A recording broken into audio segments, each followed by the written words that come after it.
नमस्ते दोस्तों, एक बार फिर से स्वागत है काशी श्रृंखला में आप सभी का। इस श्रृंखला में पिछले हफ्ते हमने बात की काशी, वाराणसी और बनारस नाम कैसे पड़ा इस विषय पर। आज एक बार फिर से हमारे साथ हैं काशी के प्रसिद्ध कलाविद डॉक्टर गौतम चटर्जी। नमस्ते।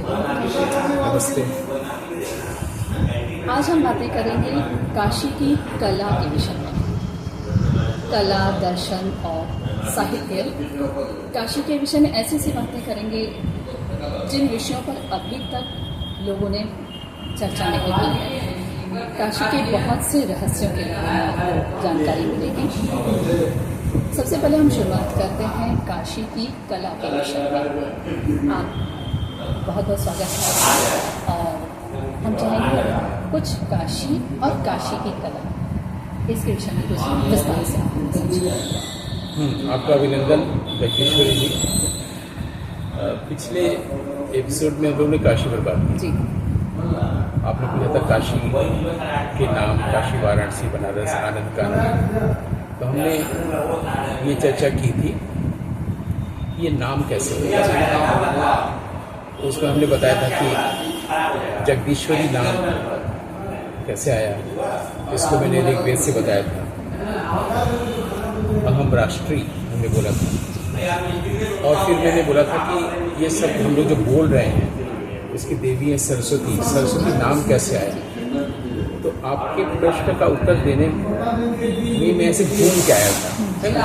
इसको आप शैली मान सकते।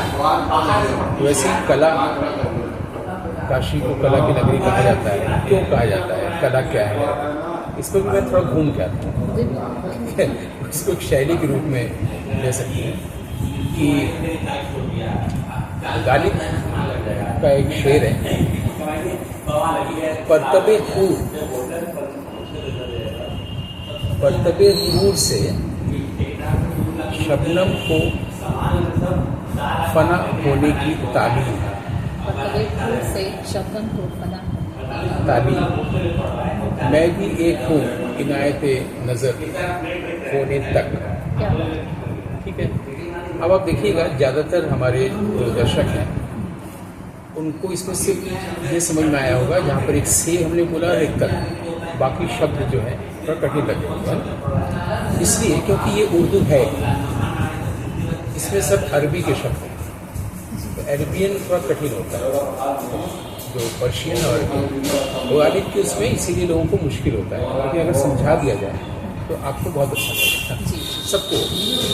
अब जैसे परतब माने होती है रोशनी, प्रकाश। शबनम माने ओस की बूंद, ठीक है। और जो फूर है वो उसका मतलब था सूरज। खुर्शीद उसी से बना। खुर्शीद माने सूरज, सूरज की रोशनी। क्लियर हो गया परतब। अब शबनम, तो ओस की जो बूंद है पत्ती पर, वो सोच रही है कि सूरज की रोशनी उधर से जा रही है, इधर से जा रही है। काश ये मुझसे होकर भी गुजर जाए तो मैं कितनी खुशी किस्मत हो जाऊंगी, मुझे खुशी मिलेगी, लोग मुझे मोती समझेंगे। तो वो रोशनी से कहती है कि तुम मुझसे भी एक बार गुजरो ना। तो रोशनी कहती है कि मेरे अंदर सिर्फ रोशनी नहीं है, मेरे अंदर गर्माहट भी है, वार्मनेस भी है। अगर मैं गुजरूंगा तो तुम भस्म को उड़ जाओगे। तो ये उसको तालीम मिलती है कि रोशनी इस तरह से हमें टच करे कि हम, मेरा कोई अपना अस्तित्व ही न रह जाए। अस्तित्व न रह जाने का मतलब यह है कि मेरे भीतर जो मैं होने का अहंकार है वो न रह जाए। तो अगर कोई बूंद अगर समुद्र में मिलता है तो समुद्र हो जाता है। उसी तरह से नमक की पुड़िया अगर समुद्र में मिली तो भी समुद्र, नदी समुद्र मिल के समुद्र। यानी हम लोग के भीतर ये जो अहंकार है वही हमें ईश्वर से नहीं मिलने देता। उसको भस्म करना जरूरी है। वो अहंकार जिसके लिए गाली भी बोलते हैं कि हस्ती है कि मिटती नहीं है हमारी, तो कोशिश करते हैं इतनी तपस्या सारी चीज़ें, लेकिन ईगो जाता ही नहीं है। कितने अच्छे से वो समझा रहे हैं कि उसको, शबनम को फना होने की तालीम है। फना माने बर्बाद हो जाना। हालांकि बर्बाद हो जाना सुनने में खराब लग रहा है, इसको हम लोग एनिहिलेशन ऑफ ईगो कह सकते हैं। यानी मिल जाना, मिट जाना, समर्पित हो जाना, या ईगो का हमारे आत्मा जो है उसमें मर्ज हो जाए, समाहित हो जाए, हाँ अहंकार न रहे, तो एक तरह से खत्म होना ही होना चाहिए, बर्बाद होना ही हो रहा है ना।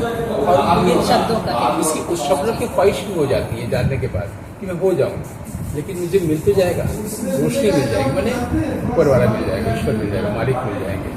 तो ये जो चीज़ है कि अहंकार मिट जाए हमारा और शबनम को तालीम मिलती है ना, तो बर्तबे खूब से शबनम को फना होने की तालीम हो गया।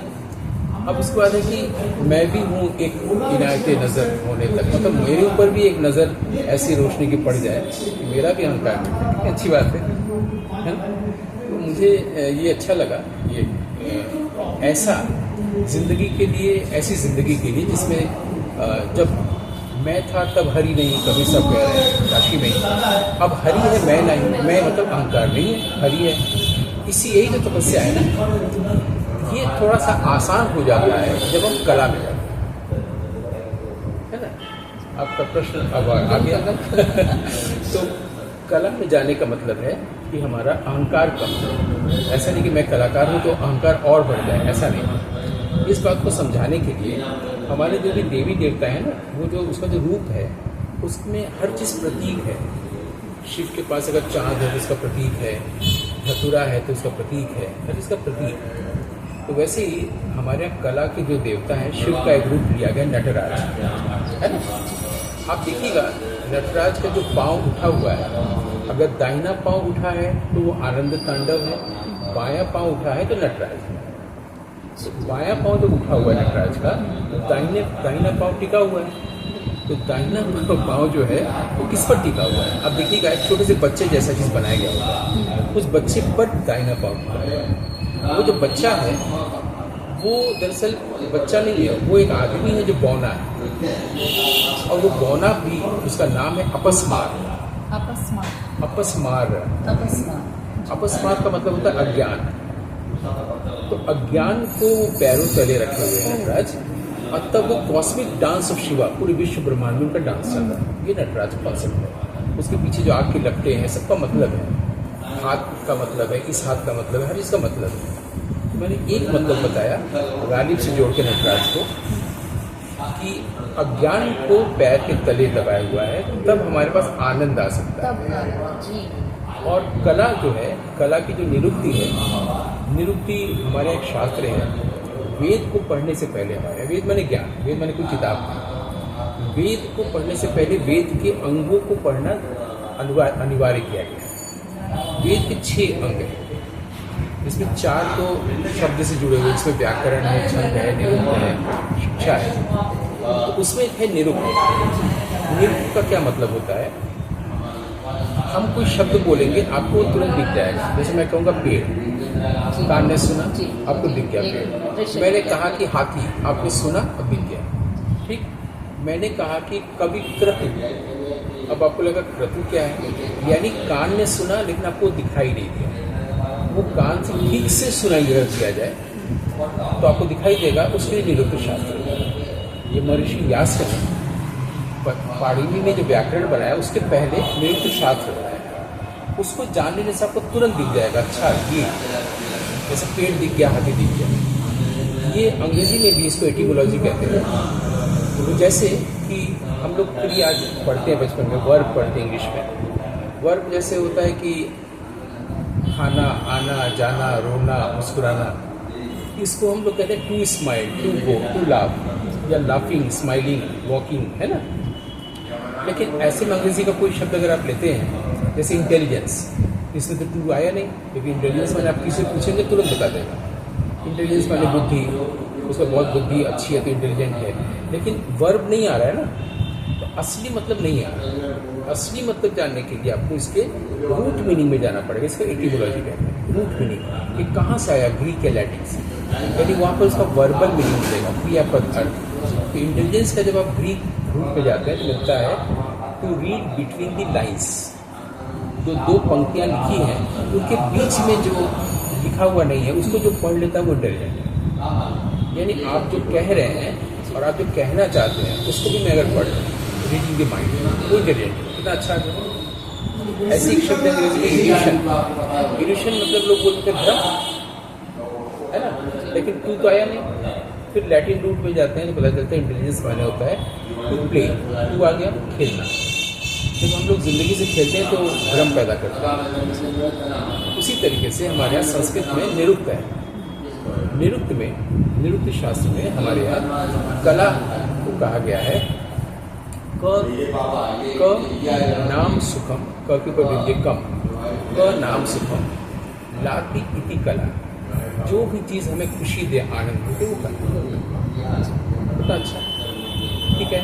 और हमने अभी नटराज की बात की, तो नटराज आनंद तब दे पा रहे हैं जब उनके पास ज्ञान हो रहा है, अज्ञान नीचे चला जा रहा है, यानी अज्ञान फना हो जा रहा है ना।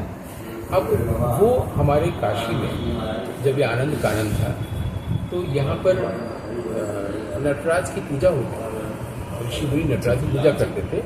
यहाँ पर नाट्यशास्त्र भरत मुनि ने लिखा, और संयोग से अभी कल 7 सितंबर को भरत पूर्णिमा, मैंने भाद्र पूर्णिमा भरत पूर्णिमा होगी, यदि भरत मुनि की जयंती मनाते हैं। और शरद पूर्णिमा को उन्होंने नाट्यशास्त्र को पूरा किया काशी में। कितनी गरिमा और गौरव की बात है ना। तो जहाँ पर नाट्यशास्त्र भी लिखा गया, कला का ग्रंथ, तो कला की नगरी हो ही गई।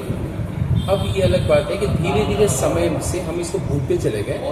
काशी शिव का जो दूसरा रूप है, विश्वनाथ, विश्वेश्वर, केदार, ये प्रमुख होता गया सिर्फ कर्म कांड से, पूजा करने से। उसके लिए ज्ञान चाहिए, कला चाहिए, तपस्या चाहिए। तो हमारे यहाँ कई लोगों ने उसको पूजा के रूप में लिया, और सरस्वती को शारदा कहा। शारदा शब्द भी हमारे यहाँ शंकराचार्य से आया है। उससे पहले तक सरस्वती के लिए शारदा कोई नहीं कहता था। तो वो शारदा पीठ कश्मीर में जा गए थे, तो उन्होंने सरस्वती को शारदा कहा था। तब से बनाते कृष्ण महाराज भी माँ शारदा बोलते थे। शारदा ने उनके पास तो शारदा पीठ पहले था, जब उन्होंने 4 पीठ बनाया था हमारे पूरे देश में, तो शारदा पीठ वहाँ था कश्मीर में। वो हिस्सा आज पाकिस्तान जो डोमिनेटेड कश्मीर है वहाँ। तो शारदा शब्द पहली बार शंकराचार्य की वजह से। तो ये सब जानने की चीज़ है।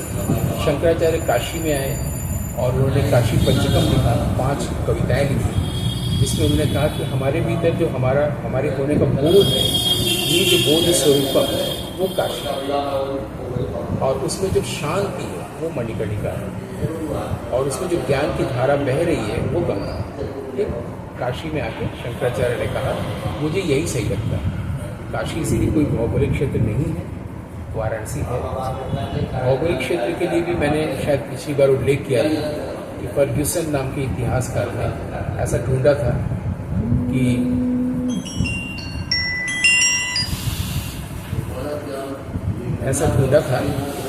फर्ग्यूसन ने कि एक जनजाति आके, ट्राइब आकर के यहाँ पर रहने लगी थी, जिसका नाम था कासिस। कासिस से इस जगह का नाम काशी हुआ, जो तत्सम होकर काशी। लेकिन बुद्ध के समय में जब 16 महाजनपद बना था, उसका काशी एक बना था। और फिर हम लोग 10वीं शताब्दी में भी पाते हैं, जब हमारे उत्तर प्रदेश पहले तो ये था नहीं, यूनाइटेड प्रोविंस भी नहीं था। इस पूरे क्षेत्र को में जो राजा प्रशासन था गहरवाल पीरियड में, तो राजा चंद्रदेव जो है, तब कई बार काशी की राजधानी वाराणसी भी हुई। यानी काशी कितना बड़ा क्षेत्र था, पूरा लखनिया देवी वगैरह सब काशी में। और ये वाराणसी जो वरुणा से लेकिन काशी उसके भी पहले इस तरह से थी, निज बोध स्वरूप। तो उस समय में जब आनंद का आनंद था, तो नटराज की पूजा यहाँ हुआ। नटराज की पूजा का मतलब ये नहीं कि हम बेलपत्ता और गंगा जल लेकर जाकर पूजा कर रहे हैं किसी मंदिर में। नटराज की पूजा का मतलब हम तबला की साधना कर रहे हैं, गायन की साधना कर रहे हैं। आपको आवाज़, आपकी आवाज़ में सरस्वती है, आप आकाशवाणी दूरदर्शन से जुड़ी हैं, तो वो भी तो माँ सरस्वती की कृपा है ना। तो वो जब आप कर रही हैं उसकी साधना, तो वो आप नटराज की सेवा कर, पूजा कर रहे हैं, है ना। उसी तरीके से कोई डांस कर रहा है, कोई गाना गा रहा है, ऐसा करते करते करते करते हमारे यहाँ अभी 19वीं 20वीं शताब्दी में भी पूरा कथक नृत्य का पूरा घराना बन गया है। तबले का पूरा घराना बन गया राम साय जी का। और हमारे यहाँ ठुमरी तो पूरे विश्व विख्यात हो गई। रसुलन बाई और बड़ी मोती और सिद्धेश्वरी देवी से लेते हुए पूरा कौमुदी मुंशी और गिरजा देवी जी तक। इस तरह ये हम लोग को आहट मिलती है अभी की, शांता प्रसाद जी, किशन महाराज जी और लोग। तो ये आहट दरअसल उसी नटराज की पूजा में ही आहट। काशी में नटराज, काशी में कला। मैंने एक प्रस्तावना रखी जो आपको न जाने कैसे लगता है। जी, डिटेल विस्तार से आपने समझाया है। इसमें आपको लगता है कि हम लोग प्राचीन में जाते हैं फिर अभी नए में आते हैं, ये लगता है ना। लेकिन जानते हैं अध्यात्म के स्तर पर अतीत नहीं होता। जब कोई ऋषि या मुनि कोई भी बात कहता है, ईश्वर कहता है और वो शाश्वत होता है। एक आदमी जो कहता है उसका तो कोई मतलब नहीं होता। लेकिन जब ईश्वर बोलता है आदमी के माध्यम से, तभी तो वो योगी है, महापुरुष है, ऋषि मुनि है, वो ईश्वर बोलता है तो उसका उच्चार शाश्वत उच्चार होता है हमेशा। तो शाश्वत वर्तमान अर्जित कर लेता है। इसके लिए हम आपको बताएं, भारत के बाहर ये जो बोलना है इसको स्पीच कहते हैं, है ना। हमारे यहाँ जो स्पीच है वो अभी आपको पता चलेगा थोड़ी देर में, वो सबसे सतह पर जो वाणी का बोलना जो है उसके पीछे 3 और माँ सरस्वती के कदम हैं जो छुपे हुए हैं गुफा में। तो हमारे यहाँ इसके लिए एक शब्द आया वाक। वाक शब्द का मतलब स्पीच नहीं होता, लेकिन कोई अंग्रेजी में शब्द नहीं मिला उसके मैंने इक्विवेलेंट इसे स्पीच बोल दिया। तो वाक का जो वाक के 4 स्तर, पहला है परावाक, फिर है पश्चंती वाक, फिर है मध्यमा वाक, फिर है वैखरी वाक। 4 संस्कृत में ऋग्वेद से इसको चतुर्वारी वाक कहा गया। 4 चरण। तो पहले 3 चरण वाक के छुपे हुए हैं। चौथा चरण है वैखरी, जो स्पीच है, जो हम लोग बोलते हैं, आप बोल रहे हैं, मैं सुन रहा, मैं बोल रहा हूँ। इसके पीछे 3 और चरण हैं। वो क्या है? परावाक क्या होता है? परा का मतलब ही परे, यानी वाक जो है वो ईश्वर है। वो अपने आप को जब रिफ्लेक्ट करता है हमारी चेतना में, वो परावाक होता है। परावाक ही आता है हमारे पास जब हम शांत होते हैं। शांत होने का मतलब आँख बंद करके बैठना नहीं। हमारे काशी में जो योग है उसमें आँख खोल के तपस्या करना है, आँख खोल करके मंत्र बोलना है, आँख खोल कर प्रार्थना करनी है, आँख खोल के मेडिटेशन ध्यान करना है। क्योंकि आँख जब हम खोलेंगे तभी तो मेरी आँख के थ्रू वो देख रहा है ना। आँख बंद हम लोग इसलिए करते हैं कि संसार की चीज़ें हमारी इंद्रियों को भ्रमित करती है, तो हम ध्यान नहीं लगा पाते, हम एकाग्र नहीं हो पाते। उससे बचने के लिए आँख बंद करते हैं। लेकिन बुद्धिस्ट मेडिटेशन में भी है कि आँख खोल के ध्यान करते हैं। जो आँख बंद करने से नींद आ जाती है, आँख खोलने से जो हमारे जरिए देख रहा है उसका सम्मान करना है। क्योंकि ईश्वर सांस ले रहा है, हम नहीं ले रहे, वो तो अहंकार हो गया, उसी का तो फना होना है। तो हम आँख बंद कर रहे हैं, मतलब ये बचना चाह रहे हैं। बचने की क्या जरूरत है? हम हैं कौन? हम किससे बचेंगे, है ना। तो जो सामने दिख रहा है उसको देखना, और जहाँ जो दिख रहा है वहीं पर होना है। वहाँ अगर अभी नहीं में होना, जो आप हमेशा कहते हैं कि अभी में रहिए, तो अभी में होना ही हृदय में होना है। अतीत में होना मन में होना। मन का मतलब है सोच विचार, मन का मतलब है अतीत, मन का मतलब है अहंकार, मन का मतलब है बुद्धि, और मन का मतलब है कब्रिस्तान, ग्रेवयार्ड। मैंने जो अतीत में हो चुका है उसको सोचने का कोई मतलब नहीं है। कब्र में से क्या निकलेगा, है ना। तो मन यानी अहंकार, यानी बुद्धि, यानी अतीत, पास्ट, यानी ग्रेवयार्ड, तो कब्रिस्तान। उसमें से कुछ भी खोजने से नहीं मिलेगा, है ना। आप अभी आ गए तो भविष्य भी खत्म, अतीत नहीं तो भविष्य भी नहीं, जो है। और ये शाश्वत है, हमेशा है। और हम और आप वही हैं। हम और आप वो कब नहीं है जब हम सोच रहे हैं। मन का ही स्थूल रूप शरीर है, शरीर का ही सूक्ष्म रूप मन है। शरीर खत्म, मन खत्म, बुद्धि अहंकार खत्म होता है तो खत्म हो जाए, हमें डरने की क्या जरूरत है। शरीर का अंत होगा ना, देहांत होगा ना। हम हमेशा हैं, अभी हैं। अगर अभी नहीं है तो फिर हम मरने वाले हैं, और अगर अभी में है तो कभी नहीं मरने वाले, हमारा जन्म ही नहीं हुआ है, तो शाश्वत वर्तमान है। तो ऋग्वेद भी अभी है, वैदिक मंत्र भी अभी है। तो ये जो आँख खोल करके देखना, जो देख रहे हैं और सोच नहीं रहे हैं, तभी वो देखना है, वही देखता है। अगर हम लोग सोचते हुए देखते हैं तो हम लोग अंधे हैं, इसीलिए गाड़ी लड़ जाती है, फिसल जाता है इंसान। गीता में आया है स पश्यति, स में सह नहीं है, स पश्यति। जो वर्तमान में अभी में होता है और देखता है वही देखता है, वही ब्लाइंड नहीं है, वही दृष्टिवान है। और अगर आप हमको देख रही हैं, कुछ और सोच रही हैं, तो आप इसका मतलब आप ब्लाइंड। मैं अगर आपको देख रहा हूँ और ये सोच रहा हूँ कि मैं आपको प्रभावित करने के लिए, अपने श्रोताओं को प्रभावित करने के लिए खूब अच्छे कालिदास की उपमा वगैरह बताऊँ, सोचा तो मैं अंधा हो गया, फिर मैं मर गया। मैं अभी जीवंत होने के लिए, जीवित होने के लिए है कि मैं अभी हूँ, आँखों को खुला रखा हूँ। आँख का काम है देखना, और आँख अगर खुली है और आपको डर लग रहा है, तमाम चीज़ें, प्रलोभन की चीज़ दिखेगी, भय की दिखेगी, तो मेरा एकाग्रता मेरी भंग हो जाएगी, ध्यान भंग हो जाएगा। तो आप क्यों डर रहे हैं? वो आँख बेचारा नहीं डरा रहा है, या बाहर का संसार नहीं डरा रहा है, वो माइंड आपको डरा रहा है। तो माइंड को सुला दीजिए, आप सो जाइए, तो माइंड सो जाए। जैसे आपके घर में सो रहे हैं, खिड़कियाँ खुली हैं, क्या फ़र्क पड़ता है? माइंड सो जाए, आँखें खुली रहे, कोई फ़र्क नहीं पड़ेगा, क्योंकि मैं तो माइंड हूँ ही नहीं ना। मैं ईगो नहीं हूँ, मैं माइंड नहीं हूँ, मैं वो अज्ञान नहीं हूँ जो अपस्मार जिसका नाम है, मैं अतीत नहीं हूँ, मैं बुद्धि नहीं हूँ, मैं हूँ बस। और अब जब मैं हूँ में आप आ जाएंगे, इसको मैं हृदय कहता हूँ, या अंग्रेजी में सेल्फ कहते हैं, हम सेल्फ कहते हैं, या हम इसको हिंदी में हृदय कहते हैं। तो क्या होगा? बुद्धि, मन, अहंकार सब आपके दास हो जाएंगे, फिर आपके अनुसार वो सारी इंद्रियाँ, सारी चीज़ें काम करें। किसी डरने की कोई ज़रूरत ही नहीं है, न मौत का डर, न किसी भयावह चीज़ का डर। वो माइंड डराता है, हम नहीं डरते। माइंड डरता है और डराता है। और इसको, इन सब चीज़ों को समझने के लिए सबसे सुंदर चीज़ हमारे दी गई है चारुता या चारित्र्य, चार्मनेस, चार्मिंग। किसी का चेहरा चार्मिंग होता है, किसी के बाल बहुत चार्मिंग होते हैं, किसी के भीतर इनर ग्लो होता है, भले वो बाहर से देखने में अच्छा नहीं है।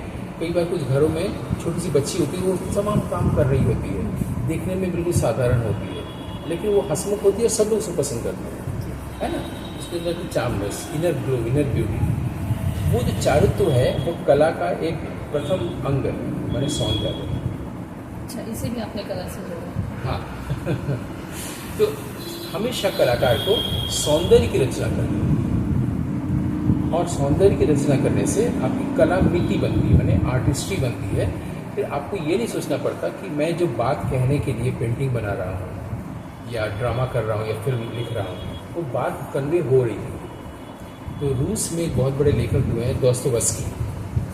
दोस्तोयेवस्की कहते थे कि अगर आपकी कला मिट्टी, आर्टिस्ट्री अच्छी है, तो आपकी बात लोगों तक पहुँचे। यानी अगर आपका ड्रामा अच्छा है, अगर आपका डांस अच्छा है, आपका म्यूज़िक अच्छा है, अगर वो अच्छा है, तो आप बस सोचिए कि आपकी बात जा रही है। कितनी अच्छी बात है। इसका मतलब है कि वो कला को साधना शुरू हो जा रही है। कला मिट्टी तभी बनेगा ना कि आप डांस का अभ्यास कर रहे हैं, अभ्यास कर रहे हैं, फिर आप लोगों के सामने प्रस्तुत कर रहे हैं। ये नहीं कि आज ही सीखा, कल प्रैक्टिस किया, परसों दिखा रहा है, ऐसा नहीं। एक साधना, 6 घंटा 8 घंटा रोज करना, कई साल तक करना, फिर जब गुरु का आदेश आए तब जाके लोगों के सामने प्रस्तुत करो। क्योंकि ऐसा कि गुरु लोग क्यों इतना डिले करते हैं, और शिष्य में इतनी वो क्यों होती है कि मैं व्याकुलता में अभी जाके लोगों को दिखाऊँ। गुरु इसलिए करता है, आप अगर पहले दिखाने जाएंगे तो अपना ग्रामर दिखाएंगे, व्याकरण, आपने जो तान रटा है, सरगम रटा है, ये सब किया है, उसको दिखाएंगे कि देखिए मैं तमाम चीज़। अभी ध्रुपद मेला में एक ध्रुपद गायक यहीं के हैं, वो एक बार गा रहे थे, मैं भी वही सुन रहा था। और तो वो बच्चों को सिखाया जाता है खरज साधना, है ना। सुबह उठो, तब बोले सा, ये कर। वो कर रहे थे मन से। मेरे कान में अचानक से, हम लोग कोई भीड़ पीछे खड़े थे, छन्नूलाल मिश्र जी मेरे कान में बोल के गए यहाँ की भाषा में कि जो घरे में करे के चाहिए रियाज वो मंच पर करत हूँ मतलब जो आपको घर में साधना करनी थी वो आप मंच में दिखा रहे हैं, किसको दिखा रहे हैं? ये तो घर में करनी चीज़ है। वो ध्रुपद गायक यहाँ तो ये कितनी अच्छी बात है। तो आप जब गुरु इसलिए आपको देखता है और रखता है कब आप लोगों के सामने जाए मंच में, वो इसलिए करता है कि अगर आप उसके पहले जाएंगे तो आपसे व्याकरण दिखाएंगे कि मैंने इतना अच्छा ये सीखा है, मेरी सांस लंबी है, मेरी ये है वो है। लेकिन व्याकरण का रोल क्या है किसी कला में कि जैसे कोई चिड़िया, कोई बड़ी सी चिड़िया उड़ती है, पंख है, उस पंख के सहारे उड़ती है ना, तो वो जब काफ़ी ऊंचाई पर पहुंच जाती है तब वो नहीं उड़ती है, पंख वैसे ही रहती है, नहीं अब वो उड़ रही आराम से, ऐसे ही करती है, ऐसे करती है, आनंद ले रही है। वो आनंद लेना है मंच के सामने जब आप गायन प्रस्तुत कर रहे हैं, आपके साथ से सारे श्रोतावर्ग आनंद लें, तब आप कुमार गंधर्व हैं, तब आप किशोरी मुनकर हैं, वरना आप लोकल आर्टिस्ट रह गए।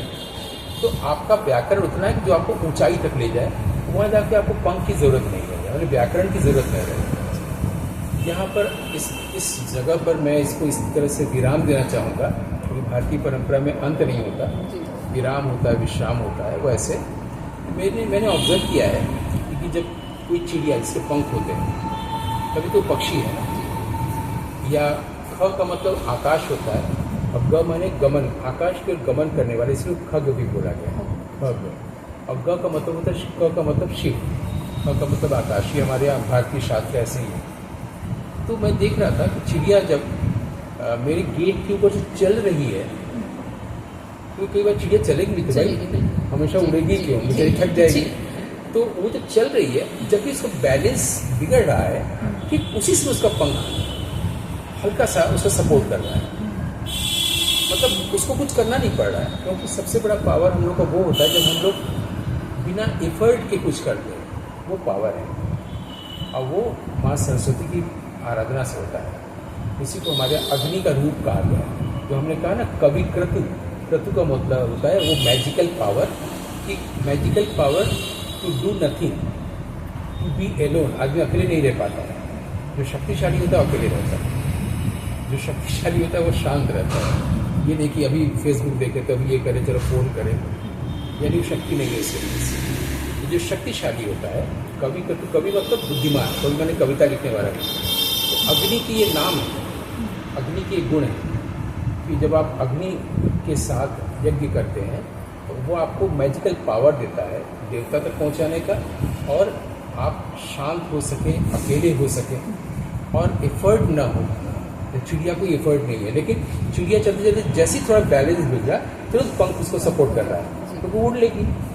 तो मुझे उससे ये समझ में आया, जैसे कि सूरज की किरण ने उस ओस को तालीम दी, वैसे मुझे भी उस चिड़िया को देख के अचानक से लगा कि कहीं हम लोग के पास भी तो ऐसा नहीं, जीवन में चलते चलते जब हम लोग का बैलेंस गड़बड़ होता है, हो सकता है कोई चीज़ हम लोग के भीतर है जो सपोर्ट करता है, वो पंख, वही ईश्वर है और वही कला के रूप में हम लोग के पास होता है, वही विद्या है। आप कहीं भी बैलेंस अगर दिखा तो ज्ञान कला हम लोग के लिए पंख होते हैं। इसलिए कहानी बनाई गई है, पहले पहाड़ के पंख होते थे, विशाल पहाड़ लोग देखते हैं, और इंद्र को एक बार लगा कि बहुत अहंकारी है पहाड़, उसके पंख काट दिए। तो पहाड़ के पंख गए कहाँ? वो कवियों के पास गए, कलाकारों के पास गए, कालिदास के पास गए। ऐसे हम लोग पंख किस चीज़ को कहा जाता है? पंख का मतलब आप उसको ज्ञान का प्रतीक ले सकते हैं। किस चीज़ का प्रतीक है देखना पड़ेगा। जैसे मैंने चिड़िया को बताया ना, चिड़िया के पास तो पंख है पक्षी उड़ने के लिए, लेकिन हम लोग के पास भी वो अदृश्य पंख है, उसको हम कला कह सकते हैं, जो हम जब जीवन में अब विचलित होते हैं तो उसी वो कला हमें रेस्ट देती है, हमें खुशी देती है, आनंद देती है, वो पंख है।